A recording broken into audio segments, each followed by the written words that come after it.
capítulo 3. A ciência do som.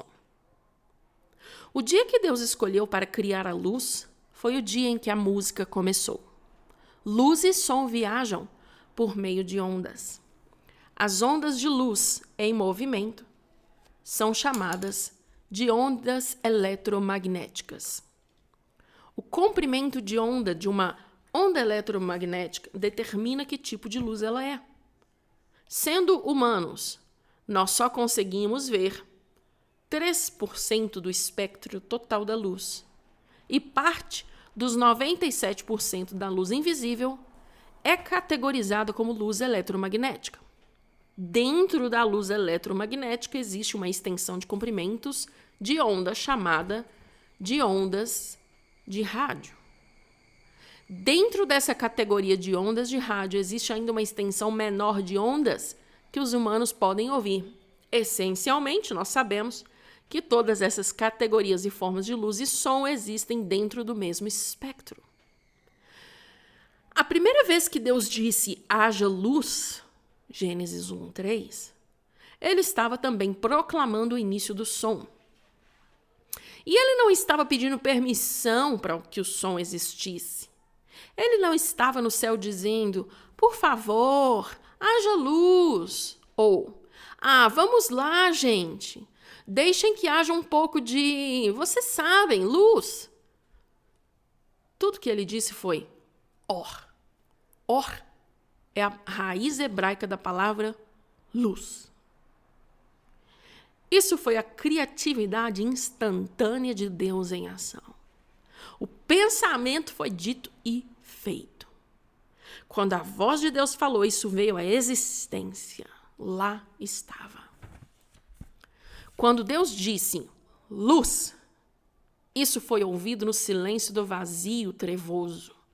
Na realidade, ele estava liberando a luz da sua glória. Lembre-se, o sol e a lua não haviam sido criados até o 4º dia. Então, essa luz era a luz da sua glória. Nesse instante, a música nasceu. Apesar de luz e som estarem localizados em diferentes frequências, eles são a mesma coisa. A Bíblia diz: Deus é luz, nele não há treva alguma, 1 João 1:5. Tudo que Deus já criou veio de sua voz ativa, a mesma voz que impregna a terra com luz, som, música e glória, os elementos de Deus. O som do céu, que é chamado de o som de muitas águas, Apocalipse 14:2, inclui todas as frequências no espectro do som. Os 4 elementos universais são água, vento, fogo e terra. O som do céu é todas as frequências do espectro do som e pode ser ouvido na água, no vento e no fogo. Nós somos feitos do 4º elemento, que é o pó. Deus deseja que esse mesmo som seja ouvido na terra. Quando ele nos criou, ele simplesmente deu vida ao pó. Imagine que o primeiro som que Adão ouviu foi Deus soprando levemente, ou o sopro do seu espírito.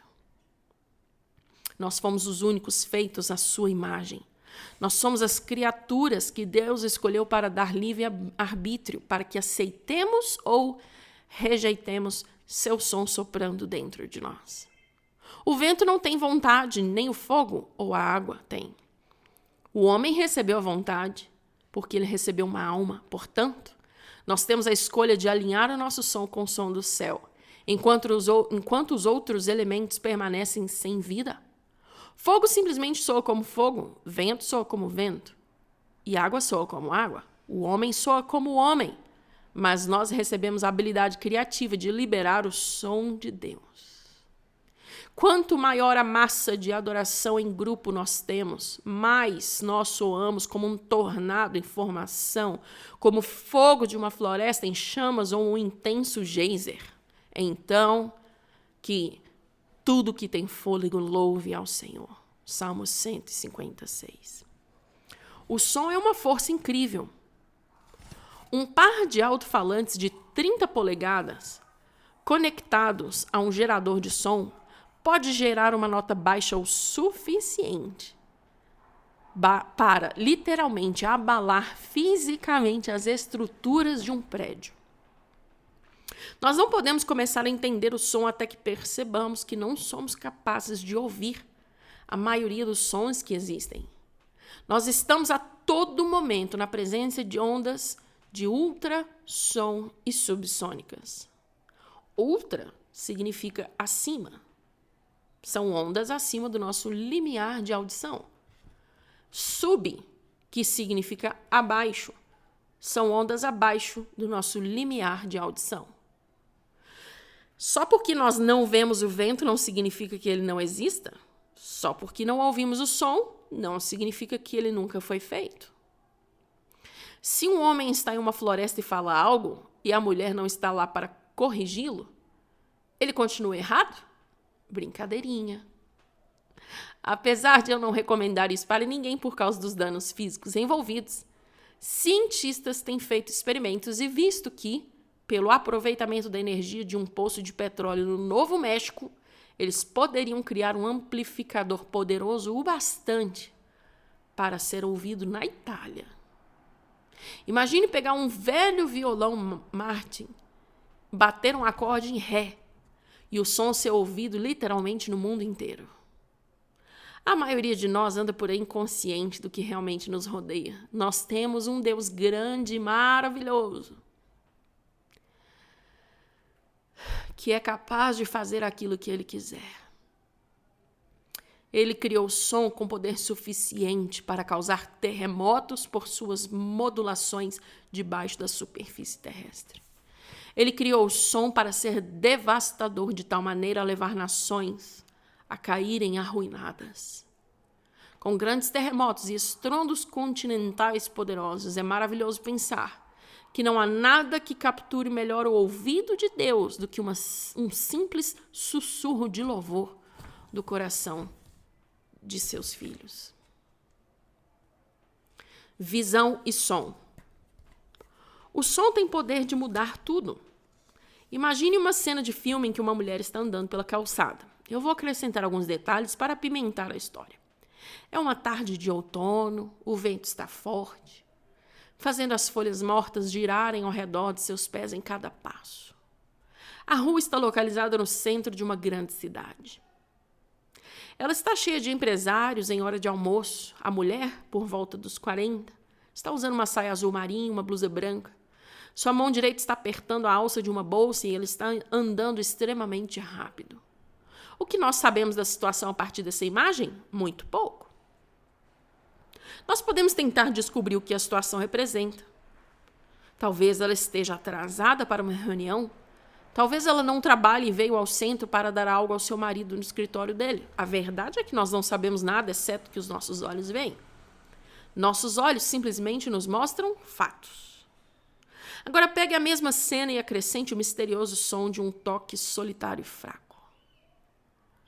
Coloque isso sobre o fundo musical de uma corda dissonante, futurística de um sintetizador. Adicione a batida de um bumbo tocando de forma esporádica, como uma marcha fúnebre.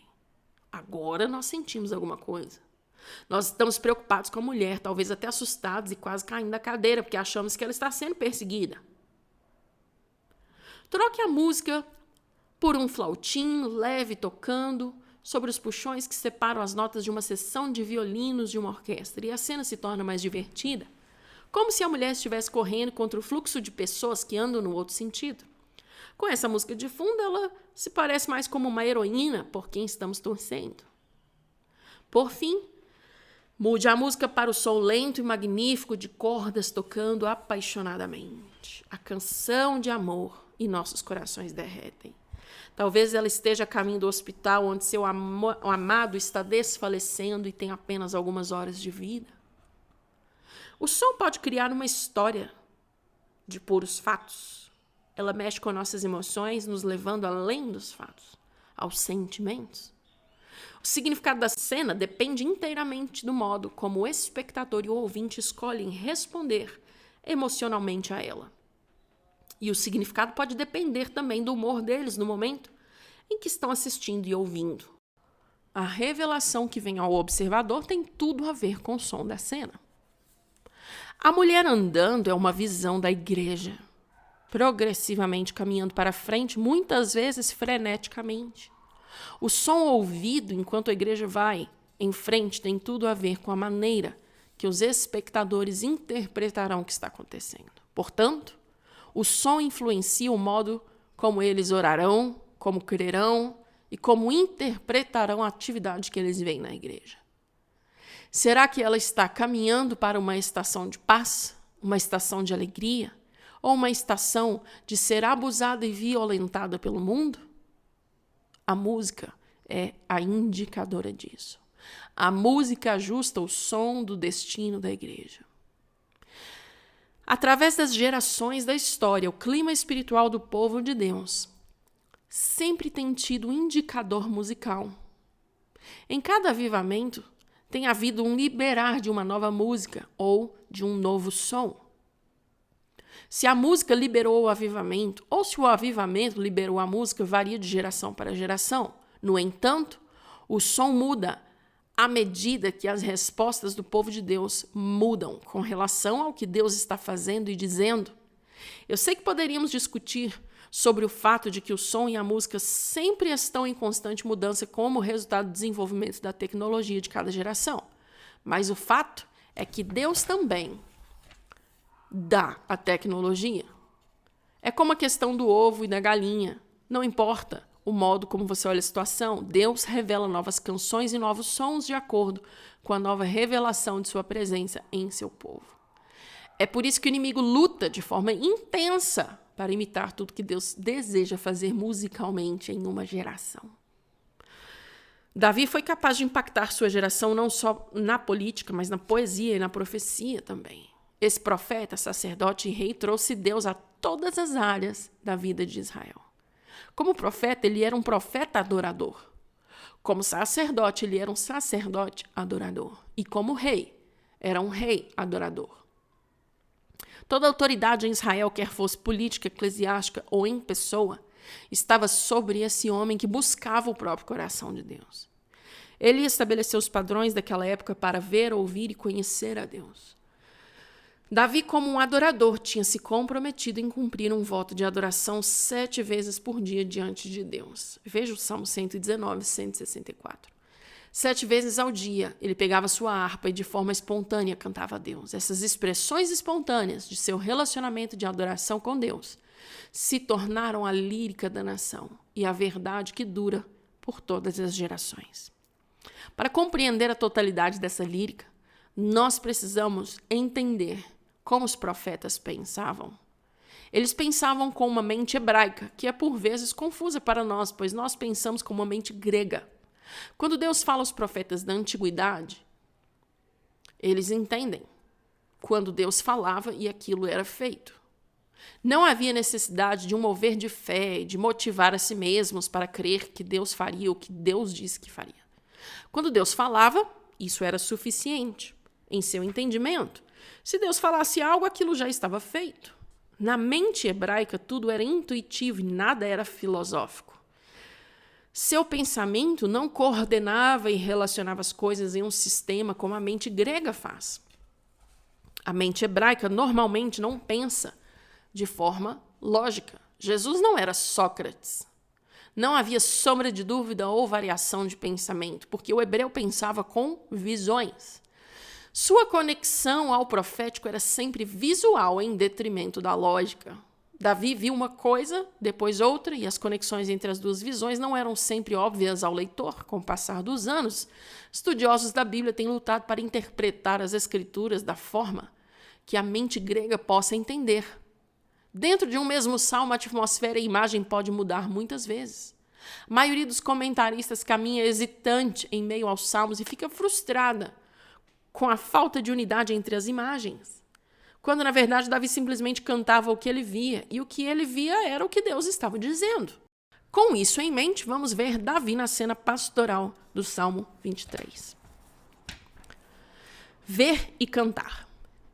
Davi está sentado em um lado da colina, olhando para os pastos verdejantes com sua harpa no colo, acompanhado de pensamentos atenciosos com relação às suas ovelhas, e ele começa a cantar. O Senhor é o meu pastor, nada me faltará. Ele me faz repousar em pastos verdejantes. Guia-me mansamente às águas tranquilas. Refrigera minha alma, guia-me pelas veredas da justiça, por amor do seu nome. Salmo 23, 1-3. As imagens aqui são de um pastor amoroso e sua ovelha descansando em pastos verdejantes, perto de águas tranquilas. Então, no versículo 4, a imagem é subitamente redirecionada para o andar pelo vale da sombra da morte. Ainda que eu ande pelo vale da sombra da morte, não temerei mal algum, porque tu estás comigo. A tua vara e o teu cajado me confortam. Então vem um bloco de hesitação para os comentaristas, porque no meio da cena pastoral, nós de repente nos encontramos em um banquete, em um lugar fechado, com uma mesa preparada para nós. Imagine Davi sentado no meio de uma colina, olhando para o pasto, vendo um pastor e sua ovelha. Sentado lá, ele vê a casa do pastor, uma pequena tenda feita de pele de bode. Ele também vê um foragido que havia acabado de cometer um assassinato, fugindo pelo deserto. Os vingadores do assassinato o estão perseguindo. Apesar do foragido estar correndo por sua vida, se ele puder apenas tocar nas cordas daquela tenda, ele estará salvo, pois ele sabe que as leis da hospitalidade no deserto obrigam o pastor a recebê-lo e servi-lo com a mais fina mesa possível. O pastor então girará a cabeça dele com óleo e dará a ele os seus melhores alimentos em um banquete, enquanto os vingadores têm que permanecer do lado de fora. Eles não podem fazer nada se não esperarem. Do lado de dentro, o pastor anfitrião servirá, abençoará e ungirá nesse lugar de refúgio por 2 dias e durante a noite entre eles. Naquele período de tempo, o fugitivo está salvo e nada pode tocá-lo, exceto as bênçãos do seu anfitrião. Quando esse período de tempo acaba, ele deve se levantar, deixar o abrigo e suportar sua morte sangrenta. Enquanto o poeta Davi vê essa cena, ele pensa na hospitalidade de Deus que não tem limites. Pois, nessa canção, ele cria a letra como uma expressão de sua vida. Ele poderia tê-la cantado dessa forma: mesmo que o dano e a morte venham ao fugitivo que está sendo perseguido pelos vingadores, certamente a bondade e a misericórdia me seguirão todos os dias da minha vida. Versículo 6. E eu não habitarei na casa do Senhor por 2 dias e a noite entre eles. Eu habitarei na casa do Senhor por longos dias. Versículo 6. Quando nós pensamos com visões, a conexão é visual e não lógica. Se você vê algo, cante-o. Lembre-se de que os salmos eram cantados, não apenas cantados, eles eram acompanhados com gestos. No Salmo 36, 12, onde as palavras "ali caídos estão os que praticavam iniquidade", quando essas palavras foram faladas, eu posso assegurar a você que um dedo estava apontado enquanto se declarava: ali caídos estão os que praticavam iniquidade. No Salmo 2, 4, o salmista nos dá uma visão de Deus rindo. Gestos e emoções sempre foram uma parte da expressão de uma canção. O repórter dá a notícia, mas é a câmera que fornece a imagem. A porta da visão é tão importante quanto a porta da audição, pois a menos que vejamos o que o Pai está fazendo, como poderíamos ouvir o que ele está dizendo? O fundamento da canção profética está musicalmente concordando e acompanhando o que Deus está fazendo e dizendo. Veja João 5:19. Ele está agora desenvolvendo nossa sensibilidade ao Espírito por meio da ênfase na oração, intercessão, louvor e adoração. Levando sua igreja a andar como uma dama vitoriosa vestida em uma saia azul e cercada por canções de libertação, vendo e ouvindo em cada passo as visões e sons do propósito celestial de Deus. Que a trilha sonora que acompanha essa cena impacte o mundo que nos rodeia e que eles possam ouvir o som do céu conforme andamos com o nosso Deus.